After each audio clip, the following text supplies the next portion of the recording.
Hello there, my name is Bob Orchard, coming to you from Old Town Mariposa in the historic Mariposa Hotel. And the show today is being brought to you by Bet's Gold Coin, family-friendly sports tavern. And by the way, we have a kind of an important weekend coming up. It's Memorial Day, but we'll get to that later. I have with me today a very special young lady. This is Amber Lundin. Lundin-Hartgraves. Hartgraves. It's nice and long last name. Nice long last name. That's got a hyphen in it. Yes, it does. I'm always intimidated by hyphenated names. Yeah, I'm kind of ready to get married and just chop it all out of there and have a nice solid short name. Okay. Amber, you've got kind of an interesting story here to tell us about, but I'd like to start out with a little bit about you. You're from Mariposa. Yep. Born and raised. Born and raised. And a product of Mariposa County High School? Yep. Okay. Absolutely. And then you went away to school? I did. I went to the University of Portland in Oregon for 4 years to study nursing and French. Nursing and French? Would you say something to me in French? Oh, no, c'est terrible pour moi. Oh, okay. I have another really good friend who speaks to me in French all the time, and I don't understand the word of it. Yeah. Parlez-vous français? Oui. At any rate, what did you study in college? Nursing and French, but I did a lot of nursing classes. That's my main focus. French is just a pure love that I have that I was able to put in the background and achieve that as well. But my goal in life is to be a pediatric nurse for kids. Pediatric nurse? Yeah. Okay. Well, you have something to do with John C. Fremont Hospital, don't you not? Yeah, I have a lot of family and friends that work there at John C. Fremont. You don't work at the... I do not, no, currently work there, yeah. Okay. And what do you do? Well, right now I currently don't have a position of any sort, but I just have to take my state national nursing test and pass it, and then I will be a fully registered nurse. Wow. And when is that going to happen? By August. August? So almost there. Almost? Yeah. You haven't taken the exam yet? No, I was supposed to take it last year in August, but right about the time I was supposed to take it is when I was diagnosed with a type of cancer, and that kind of held me back for about a year. Could we repeat that? Yeah, of course. Yeah, last August was right when I was finishing school, and I wasn't feeling great, and I hadn't been for almost 2 years, just miserable, and I thought it was GI issues. I saw every GI doctor and had every test possible, and I was all clean. Everything was perfect, so they didn't know what was wrong with me. And then one day when I was in school and I was doing my clinical rotations in the hospitals, I started having little petite seizures, where you don't move and you don't fall to the ground, but you kind of stare off into space for about 30 seconds to a minute, and then you come back and you're fine. I thought it was stress for like a good 6 months before my current fiance. Studying medicine isn't stressful, is it? It's a lot of work and it's a lot of hours, and it was tough. So I thought I was just overwhelmed. And then after about 6 months, like I was saying, my current fiance made me go into a doctor and report it. Well, and good for him. Yes, I always make sure I tell him that he's the one who saved me. He's the one that made me go in. That's my #1 thing. So, but they said I looked fine, I felt fine, but they said, you're here, so we have to give you an MRI. That's what we do. That's what we're here for. Okay. After the MRI, they called me back within 4 hours and said, you need to come back to us because you have a tumor in your brain. Ooh. Yeah, and they said they didn't know what it was, but that I needed to come back, be put on certain medication, and then I had to have a biopsy within the next week so that they could figure out what kind of tumor it was. That must have been pretty scary. Yeah.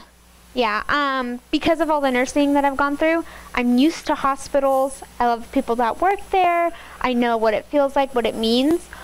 So that helped me feel more comfortable. although I was on the opposite end of where I belonged. So that also made me feel, different. I didn't quite know what to do. So, we had surgery? Yes, I've had 2 surgeries, actually. The first one I had in Portland, and it was to see what was wrong with me, to test it. And they found out that I had glioblastoma multiforme stage 4, which is a... Stage 4? Stage 4, which is a really rare type of brain cancer, and it only has one stage, and that's stage 4. And stage 4 is where things get kind of complicated. Yeah, it's kind of like the most severe stage you can have. Right. Yeah, absolutely. And so when they did that... This is serious. Yeah, very.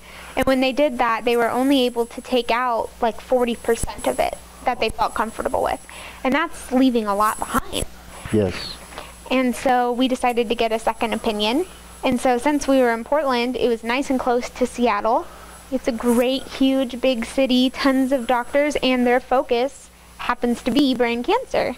So we headed on up there, and they saw me immediately within just a day or 2 from appearing, and they gave me another surgery, which was great, and then they removed about 99% of the remaining tumor. So there was pretty much nothing left.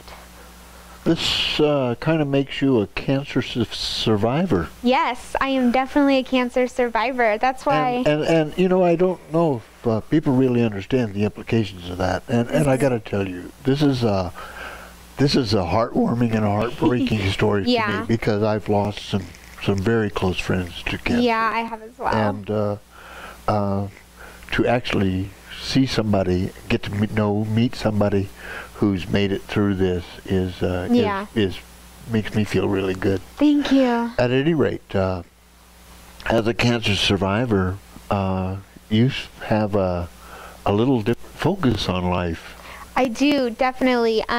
It just so happens that this year's focus for Relay for Life is hope. Relay Life. And maybe Relay for Life, yeah. Before you got involved in Relay for Life. Mm-hmm. Okay. Can you tell me a little bit about? Yeah, I started going to Relay with my grandma when I was maybe in middle school here in Mariposa. We would always go with the hospital team and help them out and make luminaria bags for everybody. Huh? Yeah, it's always something I was joined in to help and just because I as well have had family, that I've lost to cancer over the years, and so it was a great way for me to be involved in the community, which I loved, and since I knew I wanted that medical degree, it made me feel really good to be involved.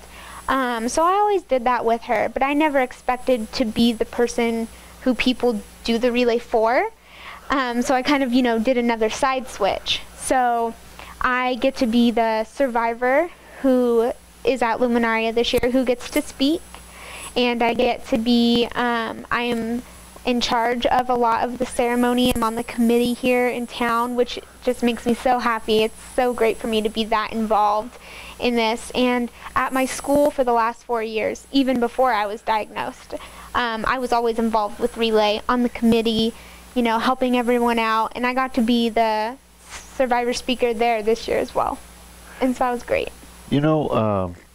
I've had a little involvement with John C. Fremont Hospital. Mm-hmm. And they're a key supporter, yes, organizer. Mm-hmm, they are. And you, of course, work closely with Alan and all the crew up there at John C. Yeah, I do. Maybe you could tell us a little bit about what Relay for Life does. I'm not getting the busy signal yet. So maybe we could talk about, it's a fundraiser. Yeah, it is. It's a fundraiser. It's a national, actually it's worldwide. It's not in every country, but there are some countries like Denmark where they had a Relay for Life this year, which I thought was amazing. But the main thing is it's about bringing everyone together, whether you have had cancer, you have it now, or your family, your caregivers, people who help you, friends, everyone to come, raise money for research, be there to support you and let you know that there's no reason to give up, that they're there for you, and to raise money for that research. The American Cancer Society, who runs Relay for Life, they also can help try to get you rooms up at the hospital for your family if you have to be there for a week or so. They can, you know, help you try to pay for that. They can help you find a good place to be. They're really a great organization for this area. You know, when I first heard about Relay for Life, yeah, I was thinking there's got to be tons of money going into cancer research from all kinds of foundations, and what would $1 or $2 from a little old guy like me do for anybody? But what I'm learning is that there's much more to it than cancer research laboratories and testing and actual medical practice. Yeah. There's support for the families. Absolutely. So this is a big deal. Yes. It is probably one of the most valuable charitable things that in the medical field that I could think of right now. I agree. And I think it's just absolutely awesome that you're involved in it. I'm getting the wrap-up sign from my good friend over there, Mr. Walter Hebern. He's the technical genius behind this operation. Pretty neat guy, though.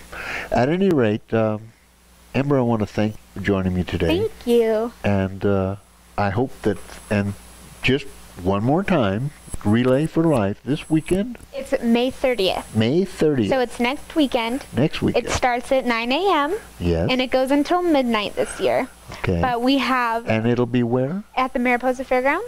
At the fairgrounds. And we have tons of events to go on all day long. We're there to celebrate the survivors. We're there to celebrate those we have lost. And we're there to celebrate everything in between during the entire day. It's an amazing experience to have, and everybody is welcome. Children of all ages, everyone who can be there should be there. And I hope that you folks out there could make it next weekend. Yeah. And to all you folks out there, I thank you for joining us today. Again, the show is brought to you by Bet's Gold Coin, family-friendly tavern down at, and you're going to come down and join me one of these days soon. And thank you very much.